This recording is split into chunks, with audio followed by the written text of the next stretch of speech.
పల్నాడు జిల్లా వినుకొండ నియోజకవర్గ వైసీపీ అభ్యర్థి బొల్ల బ్రహ్మనాయుడు పట్టణంలోని శ్రీ గుంటి ఆంజనేయ స్వామి ఆలయంలో ప్రత్యేక పూజలు నిర్వహించి అనంతరం ఎన్నికల ప్రచారంలో పాల్గొన్నారు.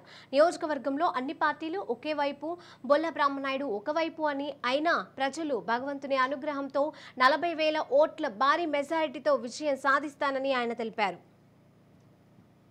మీ అందరికీ తెలుసు, గతంలో కూడా అన్ని పార్టీలు ఇక్కడికి వచ్చేసరికి బీజేపీ, ఇక్కడికి వచ్చేవారికి కమ్యూనిస్టులు, ఇక్కడికి వచ్చేవారికి జనసేనలు, వీళ్ళందరూ కూడా తెలుగుదేశం పార్టీకి మద్దతు ఇస్తూ ఉంటారు.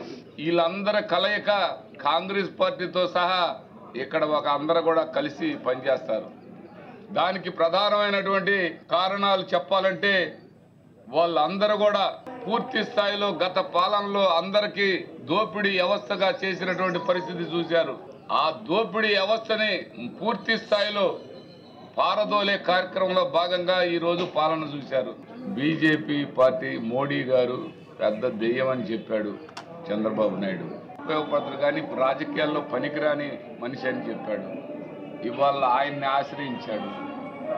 ఈ చంద్రబాబు నాయుడు గారు కాంగ్రెస్ పార్టీ తోటి హైదరాబాద్లో జత కట్టాడు. మీ అందరికీ తెలుసు,